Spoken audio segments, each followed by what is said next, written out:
Allez, on se prépare pour partir en week-end, mais avec du télétravail. Donc on emmène aussi le ventilo parce qu'il va faire chaud et que ma copine, elle n'a pas la clim. Hop. Allez, on programme la destination, donc la direction Agno, comme souvent. Donc on en a pour 1h37, on devrait arriver à 19h08 avec 67%. Là c'est pareil, c'est programmé, et ben il n'y a plus qu'à y aller alors. Like, abonne-toi et oublie pas les notifications.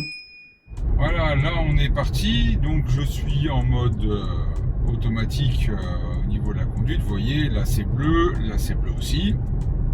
Je tiens pas le volant. Et ça tient très bien la ligne. On est en virage. Voilà, là il fait signe de tenir le volant. Hop, je mets un tout petit coup. Et c'est tout. Et voilà. Donc quand vous êtes dans le trafic comme ça, que vous avez déterminé la vitesse, franchement, c'est pas désagréable. C'est vraiment de plus en plus au point.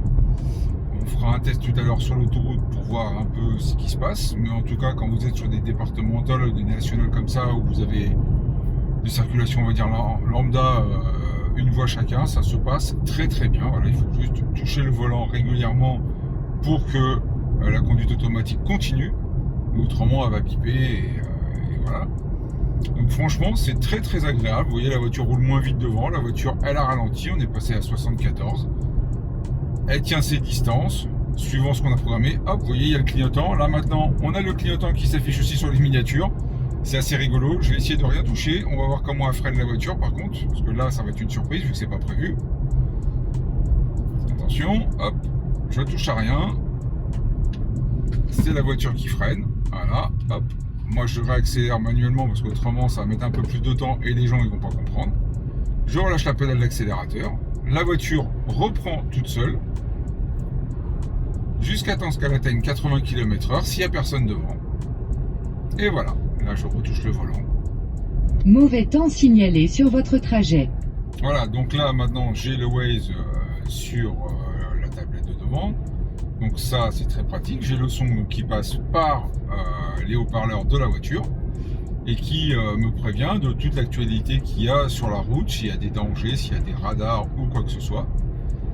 Là je suis toujours en mode automatique, comme vous voyez, la route est toujours bleue. Je retouche le volant pour que ça soit en mode automatique. Mauvais temps signalé sur votre trajet. Voilà, là ils préviennent parce qu'il y a dû avoir une ondée très locale, parce qu'il n'y a personne d'autre qui a... Il n'y a pas d'autre endroit où c'est mouillé. Police signalée sur votre trajet. Ah bah si, il prévient quand même. Bon, de toute façon, il a été tagué celui-là, donc voilà. Ça n'a pas dû plaire à tout le monde. Donc, on est sur l'autoroute en mode tout automatique. Les deux bandes sont bleues, là aussi. C'est limité à 110. Donc, pour l'instant, je vais laisse faire. On va falloir qu'on double le camion. Donc, pour doubler le camion, il faut forcément qu'on mette le clignotant. Quand vous mettez le clignotant et que vous le changez de voie, vous perdez la conduite tout automatique. Vous avez le régulateur qui reste.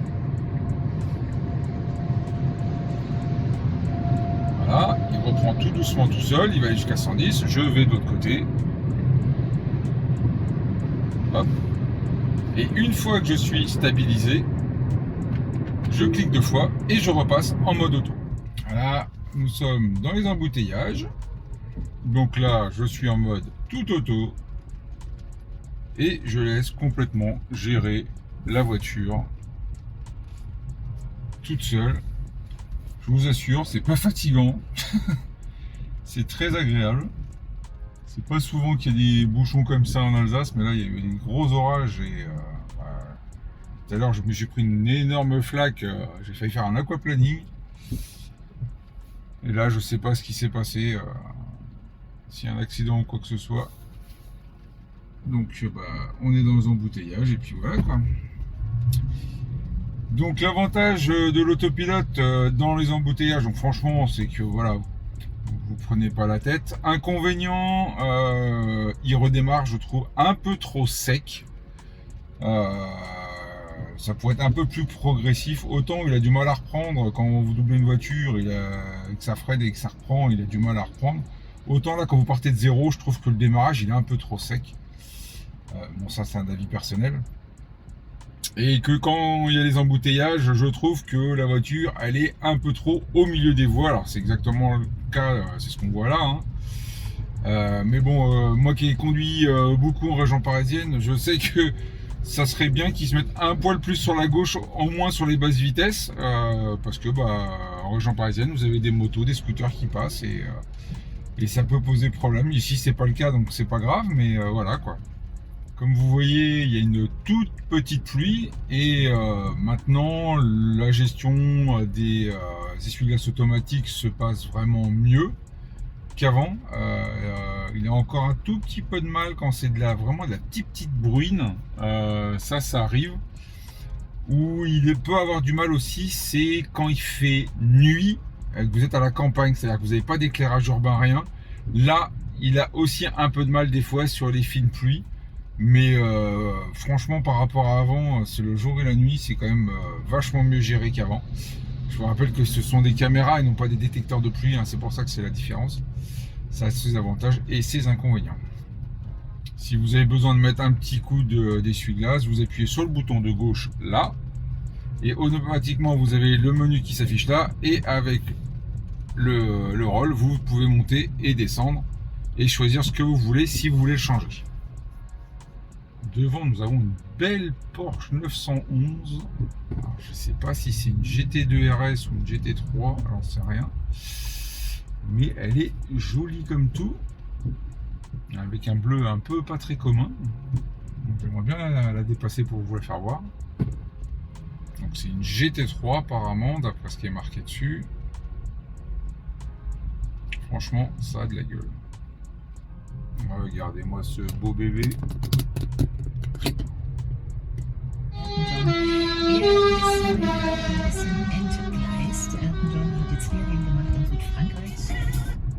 Voilà, camion rad, voilà. Avec deux fils, c'est sûr que ça va pas aider à avancer. Bon allez, c'est reparti. Voilà l'exemple typique du genre de petite bruine que la Tesla n'arrive pas très bien à gérer. La petite projection d'eau des pneus de la voiture qui est devant. Alors je sais pas si vous le voyez bien sur l'écran, mais là, bon, je vois, hein, c'est pas le problème, je vais même lire la plaque en face, mais c'est quand même chiant. Donc, je comprends pas que ça déclenche pas, mais bon, voilà. Après, il faut appuyer sur le bouton, ça le fait, hop, et voilà.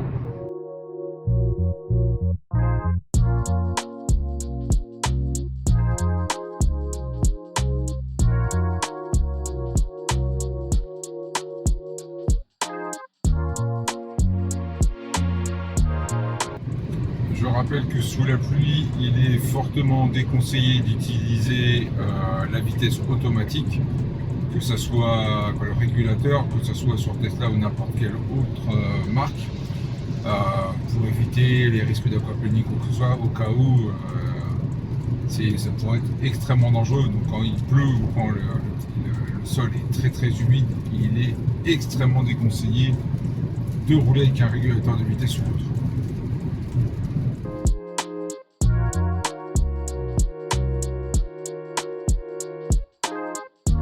Et voilà, on est arrivé avec 63%. Donc là, on va faire des petites courses et on va mettre le mode sentinelle pour la nuit. Donc on va perdre quelques pourcentages pour demain. Voilà, allez, bonne soirée. Hop. Allez, on est en route donc pour la randonnée. On en a pour 1h21. Là, on est à 53%. On devrait arriver à 27. On va aller faire une recharge d'abord à la station de Baden-Baden. Hop, voilà, comme ça après on sera à 50% ce soir quand on reviendra à Agno et ça nous permettra pour vendredi où je fais du télétravail, après on rechargera à Strasbourg si besoin.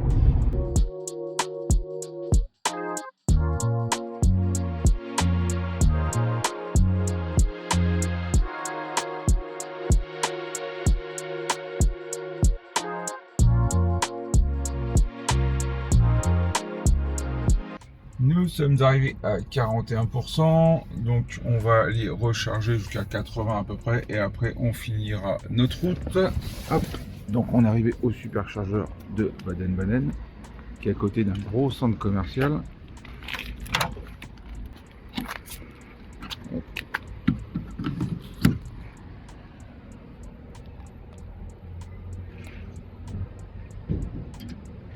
Et voilà, c'est parti. En attendant, nous, on va aller jouer un petit peu aux jeux vidéo.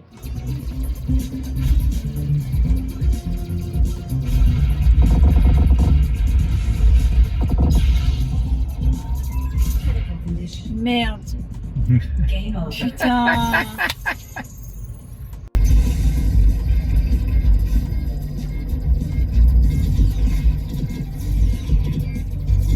Ah putain.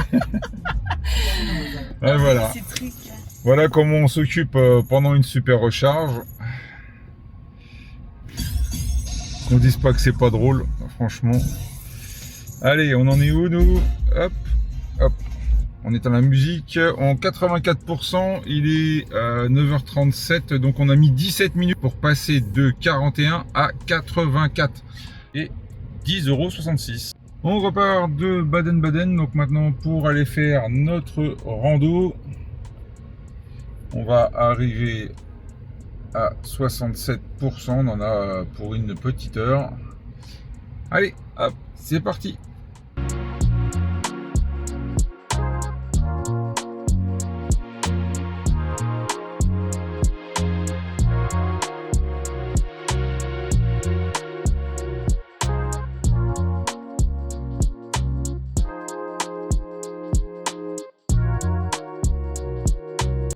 Voilà, nous sommes bien arrivés à 70%. Donc maintenant, on va aller faire notre petite rando dans la forêt noire.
Donc on a fait un peu plus de 8 km, bientôt 9. On va revenir à la voiture. Alors sachez qu'il n'est pas obligé de faire la randonnée pour aller où on a été. Il y a des parkings en haut. Vous pouvez y accéder directement pour les enfants. C'est très pratique. Nous, c'est juste qu'on voulait marcher. Donc là, on va aller rafraîchir la voiture via l'application. Parce qu'à mon avis, il va faire très chaud dedans. Parce que la voiture est en plein soleil. Allez, c'est ce qu'on va faire. Direction de l'application. Donc 50 degrés, on va activer la clim. Hop, et dans moins de 10 minutes, eh ben, elle sera à température, ça sera agréable. Voilà, on est arrivé, 5% de batterie sur le téléphone, donc oubliez jamais votre carte physique, hein, c'est hyper important. Le téléphone, ça peut tomber en panne, ça peut tomber en rate de batterie ou casser, donc il faut jamais l'oublier. On est à 66% et on a baissé la température, et ben ça fait du bien. Allez, on va manger un petit sandwich et après on va direction la piscine. On en a pour 42 minutes et on arrivera là-bas en théorie à 60%. Allez, c'est parti.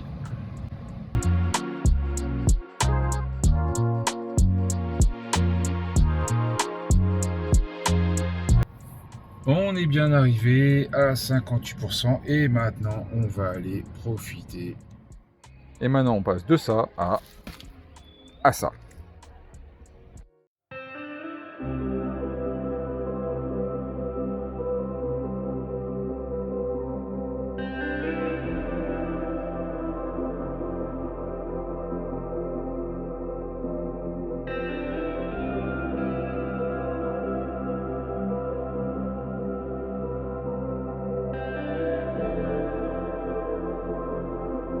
« 9h05, on va rentrer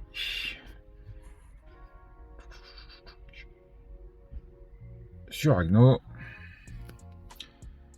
Hop, on va rentrer à 44%, ce qui sera très bien. Allez, on finit la petite journée. C'était bien agréable.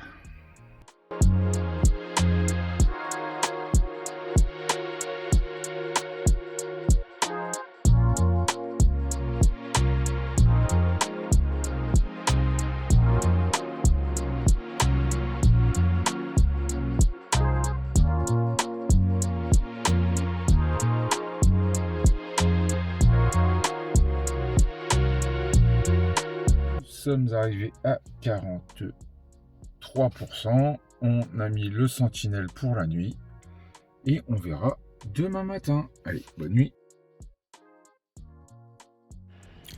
Aujourd'hui c'est télétravail, je vais en profiter pour vous présenter les deux produits de cette vidéo. Dans cette vidéo, vous avez pu apercevoir deux accessoires. Je vais vous présenter le premier. C'est le Cyber Bike Pack. C'est un sac à dos en forme de Cybertruck. Je trouve ça super drôle. Je suis pas fan du Cybertruck à la base, mais le fait qu'il y ait un clin d'œil Tesla m'a beaucoup plu.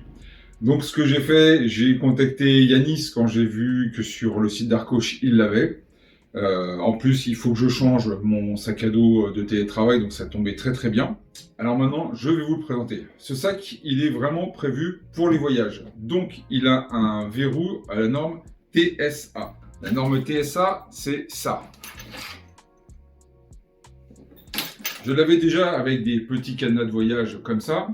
C'est une norme qui est faite pour les douaniers. C'est-à-dire que quand ils ont un bagage qu'ils veulent regarder, ils insèrent directement leur clé de douanier et ils peuvent directement fouiller le bagage librement, ce qu'ils ont totalement le droit de faire. Donc le système se présente ainsi. Vous avez donc les fermetures qui vont dessus et qui se ferment. Donc là, vous changez ensuite votre numéro et vous ne pouvez plus rien y faire. Donc vous remettez le code de départ qui est 3 x 0, vous loquez et ça s'ouvre. Pour changer le mot de passe, pas compliqué, il faut un stylo. Hop. Vous insérez dans le petit point là, vous entendez un petit clic. Vous changez le numéro que vous voulez. Vous validez avec le lock. Ça refait clic. Et là, votre numéro de code a changé. Voilà, c'est pas plus compliqué que ça. Ensuite, donc il a une coque assez résistante qui donc reprend la forme du Cybertruck, je trouve vraiment très drôle. Vous avez des petits bandeaux réfléchissants pour la sécurité quand vous marchez en faible luminosité. Vous avez une petite poignée manuelle qui ne dépasse pas du format qui se replie là, donc quand vous le passez dans les grilles de contrôle d'aéroport, vous n'êtes pas emmerdé. Vous avez deux bretelles pour le mettre en sac à dos qui sont très bien rembourrées, dont une avec une petite poche où vous pouvez mettre, je sais pas, des clés ou voilà, ou votre ticket de tête de parking. Derrière, c'est un petit peu rembourré dans le dos. Vous avez cette lanière qui sert à le mettre sur la poignée de la valise pour pas qu'elle tombe, ça très pratique aussi. Et quand vous l'ouvrez, vous avez des retenants qui vous permettent de le laisser en version sac à dos comme ça. Vous avez des boutons pression avec du velcro, donc ça accroche très bien. Et vous pouvez ouvrir complètement le sac à dos comme un sac de voyage à plat. Donc vous avez une grande pochette pour un ordi, une tablette, une plus petite pochette avec pour ordi aussi ou tablette avec le velcro qui se remet dessus. Là vous avez deux petites pochettes ouvertes. Là vous avez une petite pochette style portefeuille pour mettre dedans. Là vous avez encore une petite pochette style pour mettre une clé ou autre chose, ou des bijoux par exemple, si vous les protégez. Vous avez un retien vêtements ou documents, ce qui est vraiment très pratique aussi quand vous l'ouvrez, vous voulez juste prendre les ordis et vous voulez pas que vos fringues tombent en avant. Ça aussi, c'est très pratique. Et vous avez aussi la fonction que moi, franchement, j'ai trouvé ça génial, c'est que vous avez des fils USB-A, USB-C qui sont à l'intérieur pour mettre un power pack. Donc, à l'intérieur du sac, vous branchez votre power pack. Donc, c'est une batterie externe.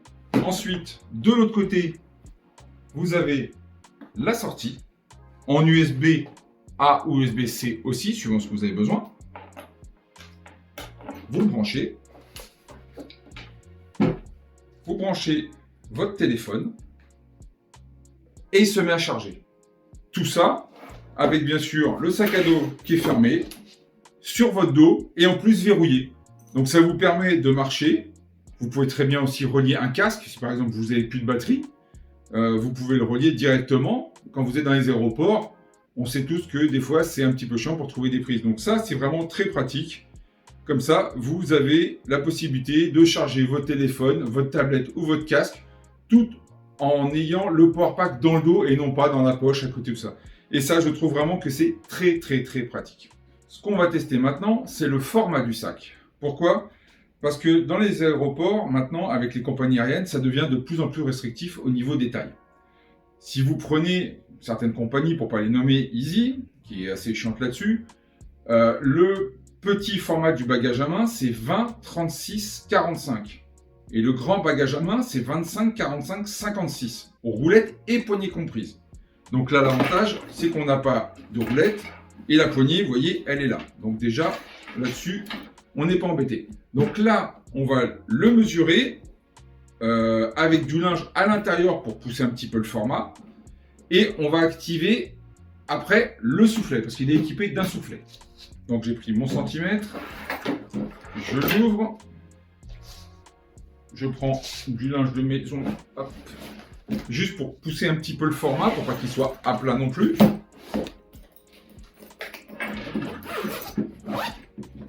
Et je le ferme. Voilà. Vous voyez, on a du linge de maison, c'est dur. Et maintenant, je vais le mesurer. Donc en largeur, ça ne bougera pas. En largeur, il fait un peu moins de 30. Avec les fermetures éclairs qui dépassent, mais c'est souple. Donc là, on est bon. En longueur, malgré son dessin là qui n'est pas très optimisé, mais c'était très dur de faire l'effet Cybertruck sans faire un truc comme ça. Donc c'est un peu l'avantage et l'inconvénient de ce sac à dos. On est à 19. 19 et il y a du linge de maison dedans. Hein. Et en hauteur, on est à 46. Donc bien compressé, on doit descendre à 45, ce qui est la norme. Donc ça doit être jouable. Et ça, c'est sans le soufflet. Parce que le petit avantage qu'il y a, c'est que après, par exemple, vous avez pris l'avion, donc vous étiez limité en taille, mais après vous voulez le prendre en sac à dos pour X raison. Vous utilisez son extension. Hop. Et là, vous mettez encore 2 serviettes. Hop. Par exemple. Et là, je referme. Vous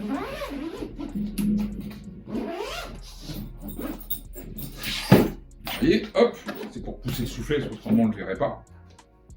Et là maintenant, avec le soufflet, on est à la longueur du Cybertruck. On est à peu près, je dirais, à 24, je ne dis pas de bêtises.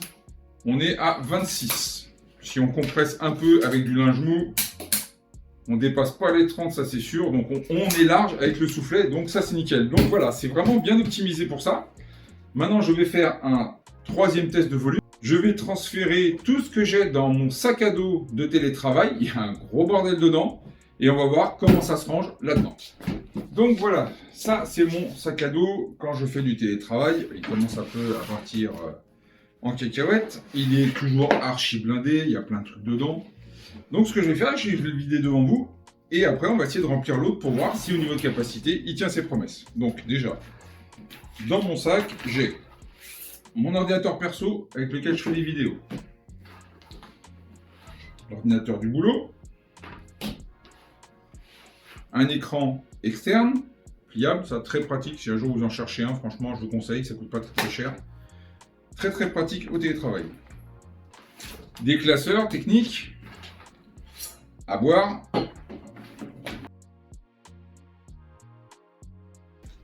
Et une pomme, tiens voilà. Hop. Donc voilà, ça c'est mon bordel quand je pars en télétravail. Donc maintenant, le but, ça va être de voir si j'arrive à tout mettre dans ce super Cyber Backpack.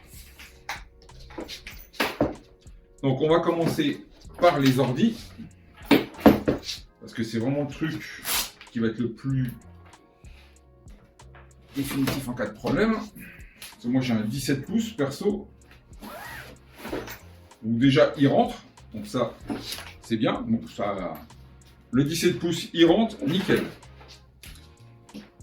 Ensuite le 14 plus le petit écran. Les deux rentrent nickel et je peux même mettre le velcro. Donc là, mon portefeuille que je vais mettre là. Hop. Et je suis sans le soufflet. Voilà. Donc j'ai réussi à mettre exactement le même matériel que là-dedans. Un sac à dos lambda, on va dire. Sauf que là, j'ai une coque de protection. C'est bien rembourré dans le dos aussi. Franchement, ça se prend bien en main. Et ben voilà. Ça, c'était le premier accessoire. Maintenant, on va voir le deuxième. Le deuxième accessoire que vous pouvez voir dans l'épisode, c'est une assise. Dans l'épisode 7, j'avais déjà testé 2 assises proposées déjà par Arcoche à l'époque. Il y avait celle-là qui était en lin, que perso j'avais pas trop aimé. Je trouvais qu'elle faisait vraiment pas économiser de la chaleur au niveau de l'assise, donc j'avais pas aimé. Celle-là je la garde, en réalité je la mets sur le siège arrière pour protéger mon siège quand je pose justement mon sac de télétravail ou de travail tous les jours. Ça m'évite, je veux pas de rayures sur les sièges, donc je mets ça dessus, c'est très bien, mais voilà, c'est pas fait pour. Ça c'est celui en tissu que j'utilise depuis maintenant 10 mois à peu près. Franchement, j'en suis assez content. C'est mieux que d'être assis sur le cuir, ça c'est clair.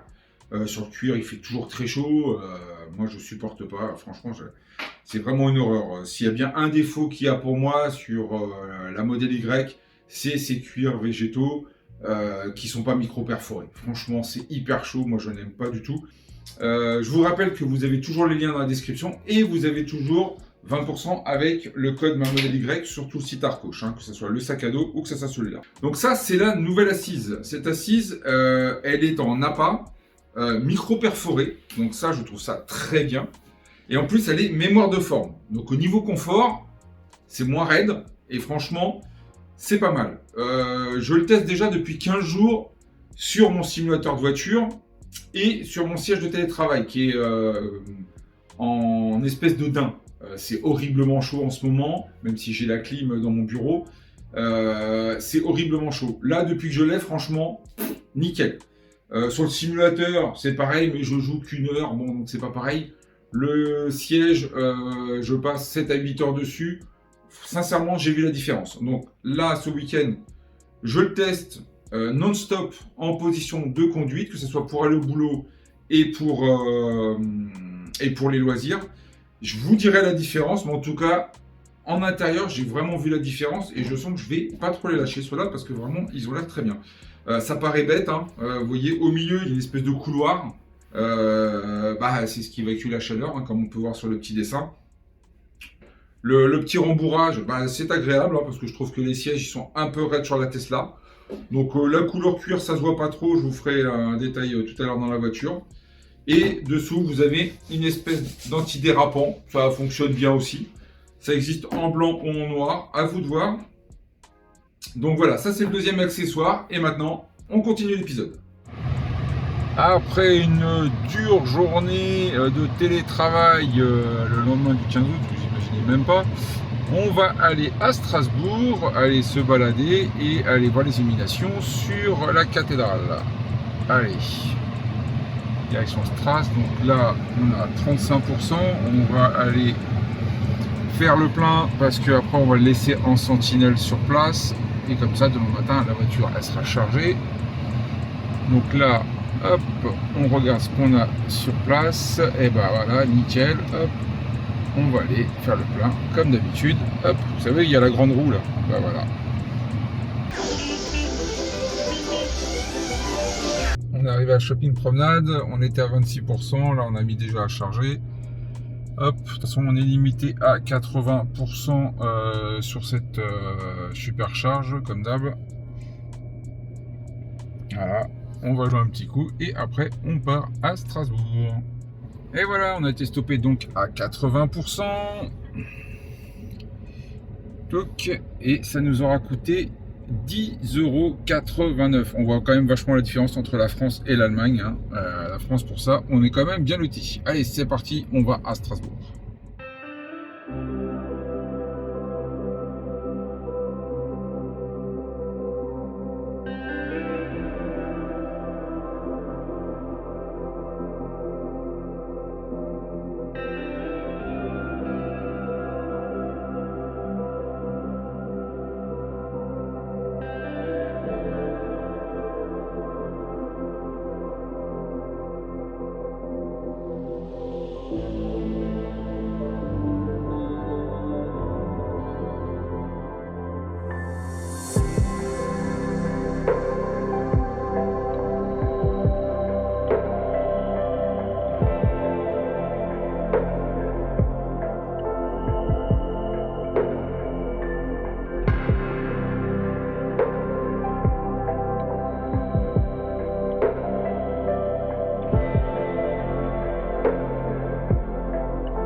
Petite soirée à Strasbourg terminée, on rentre à 64%, on met le sentinelle pour ce soir et après demain on part en Allemagne faire un peu de paddle et tout ça, histoire de profiter. Allez, bonne nuit.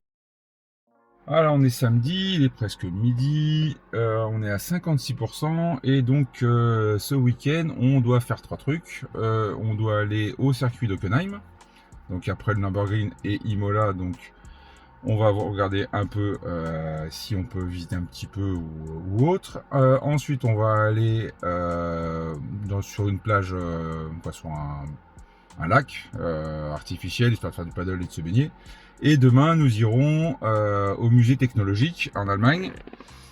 Donc là, le but du jeu, c'est d'aller vers Hockenheim. Et normalement, c'est celui-là. Voilà.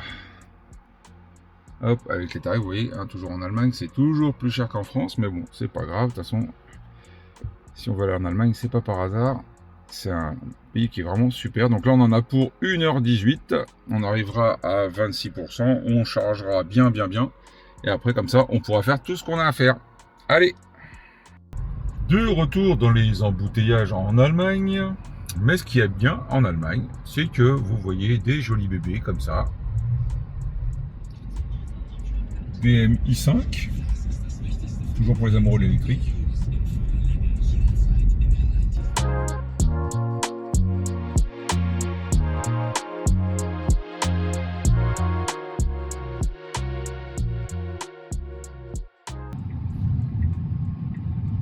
Ah si, il y a des V4, donc ils en ont rajouté en plus. Très bien.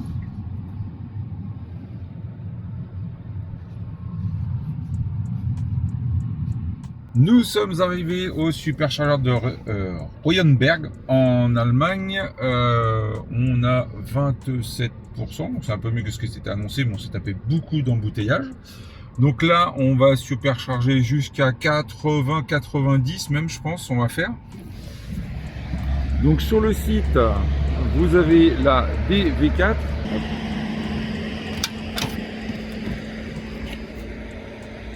On appuie sur le button. Ah, marche pas. Donc les V3 ne sont pas encore branchés, ce qui explique qu'il y ait du stockage là. Je vais sur la station, je vois bien que c'est marqué 2B et je me gare où, bien sûr, sur la place qu'il ne faut pas, 2B. Il n'y a que moi pour me tromper. Donc voilà, maintenant je suis sur le 3A et là ça devrait marcher. Oh, il a mis du temps celui-là. Hop. Allez, c'est parti. Ça commence à monter. La batterie elle a préchauffé que 5 minutes avant parce qu'il fait 29 degrés dehors. Et là, c'est parti avec une tarification à 0,39. On n'est pas encore sur l'heure de pointe. Et il est 13h28, 27%. Allez, on verra. À ce superchargeur, vous avez donc un BK World Lounge où dedans vous avez des distributeurs et tout ça. Vous avez le McDo qui est juste à côté. Vous avez une machine à faire les pizzas automatiques. Et vous avez aussi, dans la petite zone industrielle derrière, vous avez un Revé, un Aldi et un DK. Donc il y a vraiment de quoi, franchement, s'occuper, faire des petites courses, les commodités et tout ça. Donc c'est pas mal. Les stèles, donc elles sont toujours pas branchées. Je sais pas si c'est prévu pour quand, mais bon, c'est pas grave. Il est 13h58, donc on a rechargé à 90%, comme ça on devrait être large pour tout le reste du week-end. Donc là, on va direction du circuit de Hockenheim. Et la supercharge nous aura coûté 15,60 €.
Voilà la i5 qu'on a vu tout à l'heure sur la route. Enfin, c'est pas forcément la même, mais c'est juste pour faire voir.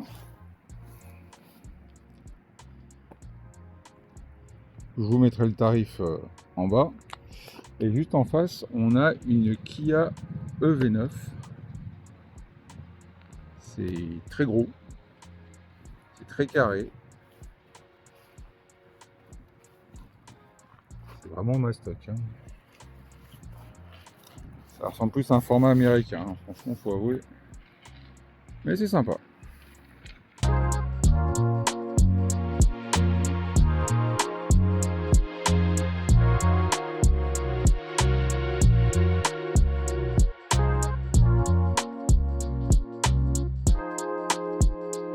La journée se termine après cette journée au lac pour faire du paddle, c'était bien sympa. Donc là on est à 60%.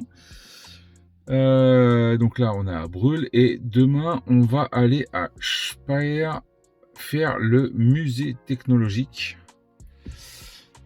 Franchement on a déjà fait celui de Sinsheim, c'est super à faire. Donc là, on va faire le deuxième. Franchement, si vous avez des enfants ou même entre adultes, franchement, c'est hyper intéressant. Regardez la note, hein, franchement. C'est un truc super à faire dans le coin. Donc là, ben, on se repose. On met le mode sentinelle. Voilà. Et à demain. Nous sommes dimanche matin. Nous sommes à 56%. Donc on a perdu 4% dans la nuit. Donc c'est à peu près 1% toutes les 2 heures environ. Il y a 5-6 déclenchements. Donc nous allons aller hop, à Speyer au musée technologique. Hop. Bon là il met que c'est fermé, mais il sait pas quelle heure il est, je sais pas, il déconne. Parce qu'il est quand même 9h54 et on est un dimanche. Hein. Hop, allez, on est juste à côté. Pour 18 minutes. Et là, vous allez en prendre plein les yeux.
Après cette belle journée, on va dire un petit peu pluvieuse, mais de toute façon c'est amuse et c'est pas très grave. On part à 50%, donc là on va aller à Haguenau, mais on va s'arrêter à Baden-Baden pour faire un plein jusqu'à 80-90. Comme ça, après, je pourrai rentrer directement chez moi et recharger que ce soir. Nous sommes bien arrivés à Baden-Baden.